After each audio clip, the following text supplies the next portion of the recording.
Hey everyone, Sky here to discuss John Wick, Chapter 3, Parabellum, starring Keanu Reeves, Halle Berry, Ian McShane, Lawrence Fishburne, Mark Dacascos, forgive me if I said that wrong, and Angelica Houston. Go figure.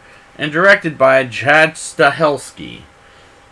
Now, I remember going to a crowded movie theater to see this thing, and everybody's reaction to the violence and all that, oh my god, I can't wait to talk about it, because let's just talk about it. We pick up minutes after Chapter 2 as John Wick, returned by Keanu Reeves, is running for his life as he goes to the library, and we see a librarian as John collects his things and kills a guy with a book violently. Everybody was like, they couldn't believe what they saw at that point. That was over the top funny. The violence in this movie is over the top and fucking hilarious. Like the knife fight with some Asian men, and I'm cracking up inappropriately as the audience on my first viewing is in the theater, and my god, it's so funny because when it's not meant to be, it's just funny. I don't know what the fuck to say. Then he goes to a fucking doctor to get stitched up, and I have a phobia of stitches and eyes, which I'll get to in a minute. But back to the stitches. I took my mother to my first viewing of this, and she closed her eyes because it was horrifying her. She couldn't even handle it. My goodness gracious. Same with the knife in the eyeball, and that was another phobia I was telling you about. It was painful, as it was so fucking funny. Meanwhile, Winston, returned by Ian McShane, puts a $14 million bounty on the excommunicado, and other mobsters from left to right try to kill him, and they follow him to a horse house, and their powerful kicks on the bad guys. It was absolutely fucking over the top. As he rides a horse, the motorcycle people go after him, and he kills two of them, but the other two he kills, the last two, and he proceeds on his journey to go to the director, played by Angelica Houston. And John's bounty is raised to $15 million. And John asks for help, and I don't mind Angelica Houston in general in movies, but I honestly thought her guards were going to knock John out. And we learned that John was a jiu-jitsu wrestler a long time ago, and he asks her to give him a passage to Casablanca. As she agrees, she brands him, and I like this opening 30 minutes so far because the violence is fucking over the top, as it's hilarious, and I don't mind Angelica Houston as a character in this movie, or the director as they call her. The adjudicator, played by Asia Kate Dillon, enters the Continental, and in my opinion, she's a good character, but the actress comes off like an authorized bitch. And I think it's more the character's fault than or I should say the writing's fault than the actress, I'll say. And I kind of like it. That way, as she threatens Winston after seeing Santiago's body to step down from his management position. Then we move on to the Bowery King, returned by Lawrence Fishburne, getting a visit from the adjudicator. And I'm again enjoying Larry Fishburne back, and I enjoyed these scenes from the adjudicator. Fishburne laughs and the adjudicator right in the face, claiming he won't step down from his throne, and he is the throne, because he is the throne, and was absolutely great acted by Fishburne. John arrives in Casablanca, and these shots are absolutely gorgeous, and he's set up for another 3-knife fight, and I thought, oh great, we get another knife fight sequence, and we do barely get it until a man who informs them both that the manager has granted John amnesty, whatever that word is, and he shoots one of the knife foes. John goes to Morocco's Continental, where John is taken to see the manager, Sophia, played by Halle Berry, who lately does thrillers like these.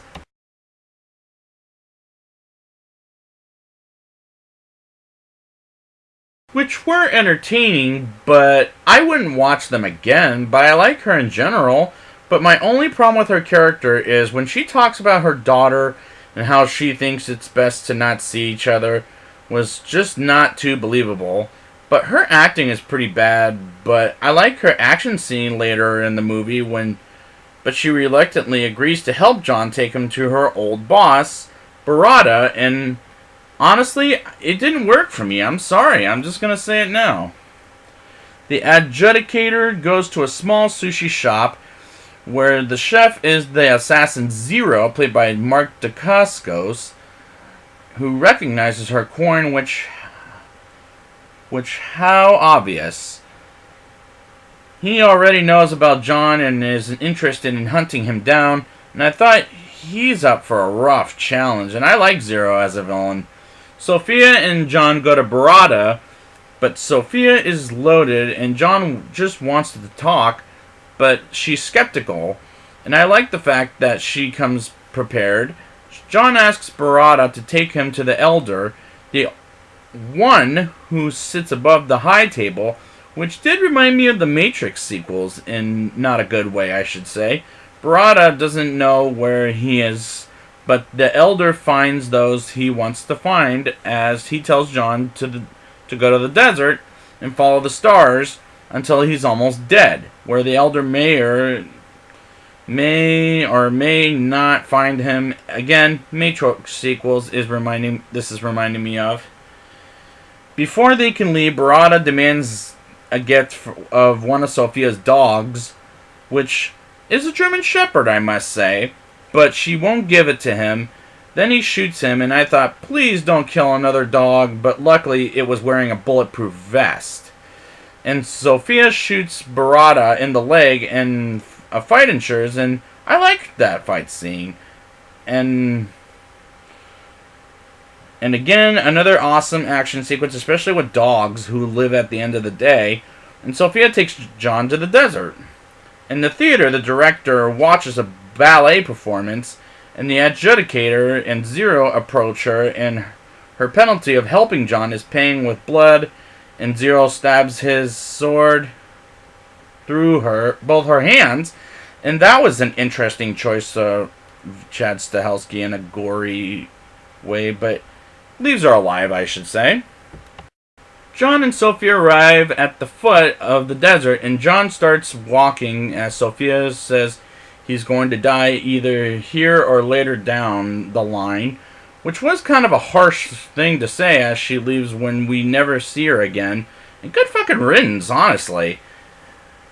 He walks along the sand dunes until it gets dark and he collapses. And as John walks around the sand dunes are great shots, I will say. It's a beautiful looking desert shot.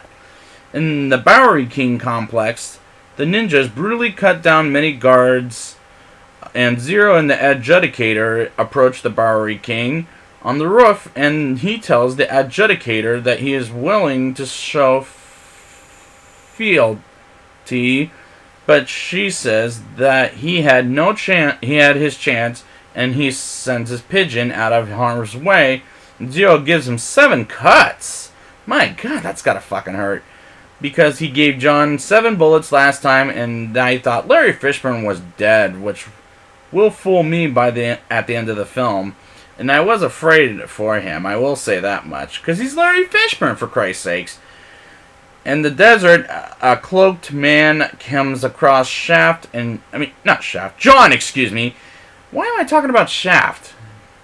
And John wakes up in a tent, and I like his scene with the Elder, as he's never seen a man so lost, and asks him if he wants to live, and John says yes to remember Helen, his wife otherwise, and the Elder gives John a choice to die. Die here or come boogeyman again. And he chooses to become the boogeyman again, but he can reverse the excommunicado, and he has a task to kill Winston. John agrees and cuts off his wedding ring, which, my God, that fucking hurts, as well as the finger, which, my God, that was fucking brutal. The Elder gives him a suit and passage back to New York. And I love the scene as it's brutal, and I had to look away at times, I will say. Upon arriving in New York, John comes for a face-to-face with 2 assassins, both but are cut down by some ninjas and take John to see Zero. John and Zero are about to fight, but a line of school children interrupt them, and that was kind of amusing as John makes his escape, killing 2 motorcycles ninjas and taking a bike. Zero chases John on the freeway and takes out several sword-wielding opponents while driving at high speed, and into the city, but they both crash near the Continental, and John puts his hand on the property, and Karen, Charon, from the first 2 movies, or Caron, or something like that, I don't know how you fucking say his name, takes John to the waiting room, and Zero follows and sits with him. And I found funny Zero squeezing next to John as he moves to another chair, as Zero tells John they're the same, and John disagrees, and I'm connecting with these 2 as enemies in my opinion. Winston meets with John in a glass room used only when one needs to see their opponent. Hides under the table. Winston knows John is here to kill him and prefers to be killed by a friend, but tells John that there is another way. He makes a choice to fight against the high table. The adjudicator arrives to see if Winston will step down, and Winston will not. And I love that moment because it works. So she declares the Continental deconsecrated. I don't know what that means, but okay. Oh, it means shut down. I'm sorry, it means shut down. The high table's finest joins the fight as John and Winston are targets. And Winston asks John what he needs, as John says guns, lots of guns. And I'm thinking that line is from the Matrix, the first Matrix film. And I felt it was stolen from that movie. And they get lots of guns in the safe, which was pretty damn cool. And as the final action sequence begins, the high table has bulletproof vests, and John kills them through skin. Which, my god, that's a brutal fucking battle. John, Caron, and some loyal men go to fight in the high table goons, and the adjudicator phones Winston as king. How long can he keep this up? He puts the phone down before she finishes speaking, if they're still firing, until she asks Winston for a parley. That's beneficial, and as he agrees, that reminded me of Pirates of the Caribbean with the pirate code, and it was, again, stolen from another movie, in my opinion. Same movie, too, 2003. Well, except the difference is Matrix was 99, Pirates was 2003. John makes his way to the glass room and is attacked by 2 ninjas and thrown through several glass displays until eventually he kills them and moves in onto the fight with the shinobi. But don't kill him when they had the chance of knocking John's ass down. And I was a little lost by that. Why did they do that? You got me. And he looks for Zero, who is on the upper floor. Had the longest and brutal fucking fight ever. And all these fights have been brutal. But this one was long. And John wins and leaves Zero sitting there to die, and shows that Keanu Reeves can do his own stunts. And it's the best fight for the whole movie, in my opinion. Winston and the adjudicator are on the roof having a parley, and she tells Winston that was just the first wave, that more will come and the Continental will fall. Winston retorts by claiming he could take the Continental back. John arrives as she tells Winston his show of power was a show of fealty, and makes Winston manager again, but tells him something must be done about John. And Winston shoots John, and I was fucking shocked, but thank God he gets up alive by the end of the day. But he's alive, and she realizes it as she leaves, and they don't want John coming after them, as Winston agrees and whispers, Baba Yaga? Maybe for the sequel to tell us? But I was satisfied that they went back to John as the public enemy number one, might I add. John gets rolled to the Bowery King on his shopping cart by a TikTok man, and the Bowery King is pissed off and asks John if he's pissed off, and John goes up and, missing an eye, and says, yeah. As we set up for Chapter 4, and that was a good ending leading up to a sequel. I actually kind of enjoyed that. Now it's time for the rating. I'll give this movie a 8.7 out of 10. The violence is over the top to the point I laughed inappropriately in the theater, and I connect with the characters, except for Sophia, is one note, and hey, so is John himself, but that's okay. He finds clever ways to kill people. This may be the best John Wick I've seen yet to date. So I would like to thank you guys for joining me for the John Wick series, and until we get to the Chapter 4, it's time to put our guns down, John. No more bullets.